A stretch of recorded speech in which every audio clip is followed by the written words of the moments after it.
رمضان المبارک میں مہنگائی تو قابو نہیں کیا جا سکا، دوسرا اشرا قریب ہے، عوام کو تاحال کوئی ریلیف نہیں دیا گیا۔ کراچی کے علاقے سراب گھوٹ مارکیٹ کے دکاندار و رہائشیوں نے سچل نیوز سے اپنے مسائل بیان کرتے ہوئے بتایا کہ مہنگائی کو کنٹرول کیا جانا چاہیے، حکومت عوام کو کسی بھی قسم کی سہولت دینے میں ناکام نظر آ رہی ہے، ہمیں یہاں کاروبار کرنے میں سخت دشواری کا سامنا کرنا پڑ رہا ہے۔ الاسف اسکوائر مارکیٹ کی یونین جو غیر قانونی طریقے سے جبری ماہانہ وصول کر رہی ہے، نہ دینے پہ سنگین نتائج کی دھمکیاں دیتی ہے۔ حکومت سے اپیل ہے کہ مہنگائی کو کم کرنے کے حوالے سے ہمیں روزگار کرنے کی اجازت دی جائے اور ایسے کرپٹ لوگوں سے نجات دلائی جائے۔ بابرکت مہینے میں عوام مزید مہنگائی برداشت نہیں کر سکتی، غریب کو 2 وقت کی روٹی بھی کمانا مشکل ہو گئی ہے۔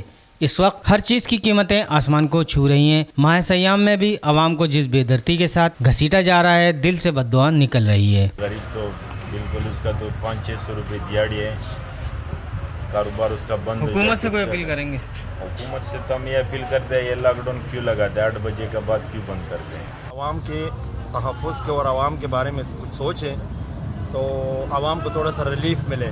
کرونا کی وجہ سے پہلے ہی عوام پیس رہا ہے، مہنگائی اتنا زیادہ ہے، یہ سارا تاجر بیٹھے ہوئے ہیں، گراہک کا نام و نشان ہی نہیں ہے۔ یہ مہنگائی کے حوالے میں یہ کہنا چاہتا ہوں کہ کورونا کی وجہ سے کاروبار نہیں ہے، آٹے چینی جو بھی چیز ہے سب مہنگے ہے، کوئی نہ کاروبار ہے نہ کچھ ہے۔ حکومت کی طرف سے چاروں طرف مہنگائی ہے، چیزیں مہنگی ہو رہی ہے۔ رمضان کے اس مبارک مہینے میں بھی جو ہے نا مسلمانوں نے ساری چیزیں مہنگی کر دی ہے۔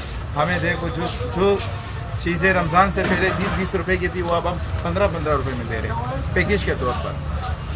بس ہم چاہتے ہیں کہ یہاں جتنے سارے مسلمان ہیں ان کو اچھی سے اچھی جو ہے چیزیں میسر آ جائیں، وہ بھی سستی فارم میں۔